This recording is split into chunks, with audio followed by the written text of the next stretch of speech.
Dogman sat on my bench. Dear Scary Stories NYC.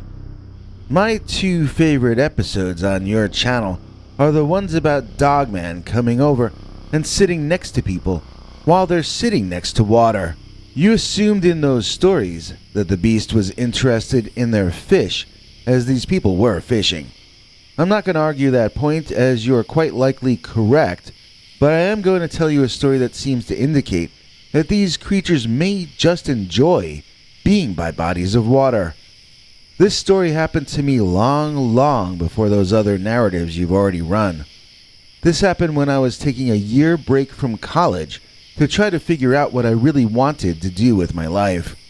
I spent a lot of that year sitting and staring, and I found out that the Dogman likes to do the same exact thing when he needs to take a break to relax. This story happened in 1969, which is a very long time ago, believe me. It feels like 2 seconds ago to me, and at the same time, it feels like that was another lifetime.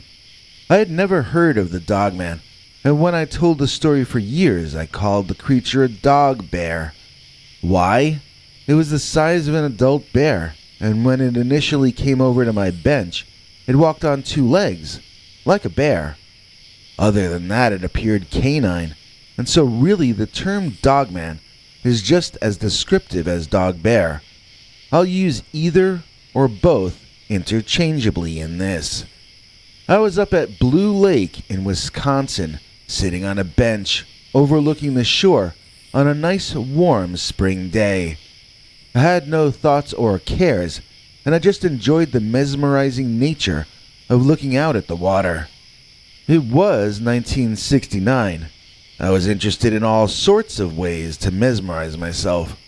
I was a bit tranced out, so I didn't even notice a huge Dogman approaching on 2 legs. Now that's very tranced out. My first awareness of the beast was his huge, hairy form passing 1 foot in front of me, blocking my view of the water, and bringing with him a somewhat pungent, wet dog kind of a smell. I probably would have screamed and run had I been in a normal state of mind, but since I'd been so blissed out, I sort of just allowed him to pass in front of me, then ignored him as he plopped hard onto the bench, momentarily bouncing me up in the air. I saw his feet clearly first, as I was afraid to turn and look at him. Through my peripheral vision, I saw his clawed dog feet, looking like any other dog feet, except much larger and more formidable. Somehow it was those feet more than anything else that woke my heart up and got it pumping hard. This didn't make sense, and I actually wondered if I was hallucinating. Hallucinations usually don't come with appropriate smells, though, and this bad boy smelled pretty rancid. I risked turning my head slightly in his direction, and I saw a kind of creature that I would never have guessed could possibly be real. He was hairy like a dog all over, but he had a very human-like chest and belly. He had a dog head, but his front legs, his arms, looked like monster arms, not dog arms. What I mean to say is that he had the torso and arms of a man, ending in clawed, hand-like paws. My brain spun around inside my skull, and I began to feel the worst fear of my life. This thing was going to hang out for a while. Then, when it got hungry, I figured it was going to have me for lunch. I would like to point out that this happened in the middle of the day, on a sunny day. It did not happen at night. It did not happen in a rainstorm. It did not happen at dusk or at dawn. I don't remember what the time was, but I remember a bright sun overhead on a clear day. So I know most people call the Dogman a nocturnal animal, but from my experience, I would say the nocturnal part seems to be optional and not rigidly enforced. I looked around the area, hoping I could find another person and get their attention. Another human person, I mean. We were alone. I'd never felt alone over a blue lake before. It's not Grand Central Station, but I'd never noticed myself being the only person out there before. I was getting more frightened by the second, and I wasn't coming up with any solutions to the problem at all. I turned to look at the Beastman at a point where he was looking away from me. The most noticeable thing were his broad shoulders. They were huge, as if he had football shoulder pads under his fur somehow. Every part of this creature was muscular. Every aspect of him was ripped. He was impossibly well built, looking in better shape than any steroid freak ever. I felt like asking him what gym he went to, but of course I didn't. I knew he was that strong because he made his living by chasing other living things and munching down. I could only imagine the speed this guy could run at. I wondered if he could run on all fours or if he was bipedal all the time. He truly was an incredible beast to look at. I wish I had photos to show you. I wish you could see. In the one sense, he was quite beautiful, but he also represented great danger and possibly the end of everything for me. I wanted to cry, but I felt it would agitate the great beast, and the last thing I wanted to do was that. So then I got a plan. Making a sudden move would probably be a bad idea, so I decided I would move away slowly, like a cowardly little worm. And that's what I started to do. I started to slide a bit away from the Dogman, getting ready to make a run for it.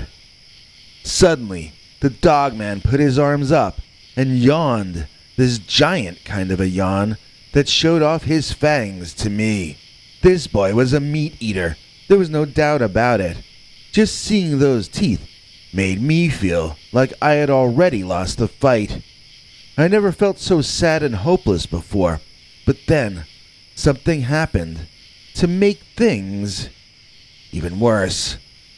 When the dog bear finished his yawn, he put his incredibly long arms down on the back of the bench. I didn't mind him doing it on the other side, but on my side, he wrapped his clawed hand around my shoulder, holding me like we were buddies enjoying the day together. I could feel the sharp tips of his claws poking through my clothing and onto my skin. They didn't hurt, but I could easily imagine how they could if that Dogman decided to make them. I was trapped. I was doomed. I wanted to bawl like the baby that I suppose I still was. All these pathetic thoughts were going through my head like, I'm too young to die. I wished I could see my mom one more time before going. It was a truly dramatic and dreary moment. I know already from reading the comments of some of your other videos that some of your viewers may feel that I'm being ungrateful. I know they think they would love to be able to sit with the Dogman's arm around their shoulder, but wishing is often better than having. Please don't judge me until you've walked a mile in my moccasins. Wild animals aren't supposed to put their arm around you like they're your girlfriend. It's just weird. I found the gesture threatening, not heartwarming. My granddaughter says, "Aw, Grandpa, that Dogman loved you." And I say to her, maybe he just didn't want his next meal to get away. I didn't know what his intentions were in that moment. I had never heard of Dogman, and this thing looked like a werewolf. Tell me one story where a werewolf acts like your pal. I was in uncharted territory, and I had the claws of an incredibly tall beast tickling and scratching my arm. I didn't know what was going to happen next, but I had a sinking feeling it was going to be something that I didn't find particularly comforting. That's where I was wrong, though. Just as I had not noticed the Dogman approaching, I did not notice the teenage girl walking up either. She apparently saw the Dogman sitting next to me, and she screamed, thereby signaling to me that this was, in fact, not a hallucination. That dogman bolted from the bench, almost flying into the water. Swimming like an Olympian, the giant man-beast swam over toward the other side of the lake and out of our sight. I nearly fainted in relief. Then I thanked the girl. She eyed me wildly as I spoke, telling her of my harrowing experience. No matter what I said, though, she kept eyeing me wildly, and when she spoke again, it was to tell me that I was that dogman's friend. She had seen it. I had been sitting with my arm around that beast. This was not true. It was sitting with its arm around me. In her mind, though, she saw us being friendly together. So to her, she was talking with some kind of evil wizard or something. Finally, she told me that I was probably another werewolf just like that one, and she ran away from me as though her life were in danger. I thought about pursuing her, but she had already had enough of a scare for that day, and I figured I better leave her alone. That was the only time I ever saw a cryptid, and I'm so glad that girl came along. Not only did she rescue me from the situation, but she verified that the creature was actually there, and I was not having a hallucination flashback or anything. I never heard about the Dogman again until the 1990s, when my wife subscribed to the 14 Times. They had articles about the Beast of Bray Road, and suddenly all my memories came back in my head about the day that Dogman sat on my bench. Dear Lila Benefiel Lowry, I hope that I don't get all flowery, for without the precious Miss Lila, we be bluer than Heliophylla. That's these blue flowers here. Well, you try to rhyme Lila if you think you can do better. Please welcome our newest PayPal subscriber, Lila Benefiel Lowry. In exchange for her kind support, we share with her our secret uncensored Dogman stories far too wild to tell on this channel. She also gains access to our new 4.5-hour archive of uncensored Dogman stories. There are now over 25 hours of uncensored stories in the archive, and all members at the $3 level and above gain access to all that. Now here's international TV spokesmongrel Henry Lee Dogman to fill in the rest of the deets. Hank? Thanks for watching till the end. If you liked what you saw, please consider clicking like on the video or sharing it with your friends and family that you think might also be interested. If you would like to see more of our work, please consider subscribing and hitting that bell icon next to the subscribe button so that YouTube will alert you when we put out a new video. To become a channel member and gain access to our special perks, you can click that join link under each of our videos. Another option is to join our PayPal subscribers club at peterbernard.com. You can join for as little as 99 cents on YouTube or $1.50 at peterbernard.com. And that gains you access to our weekly secret uncensored episodes.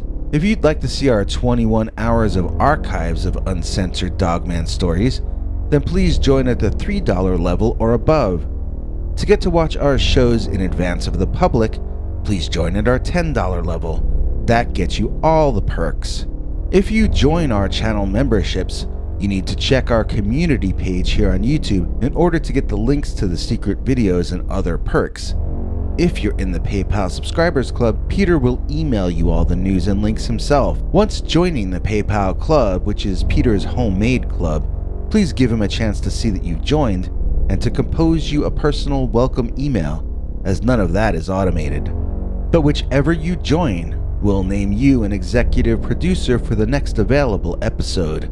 Do you have a scary experience that you'd like to share with us? You can email us at scarystoriesnyc@gmail.com or call our Scary Stories voicemail hotline at 804-LA-SCARY. That's 804-537-2279. It's a Google voicemail box, so that means it keeps cutting off after every 3 minutes. If your story is longer than that, please keep calling back and we can piece it together on our end. Good night, and have a scary tomorrow.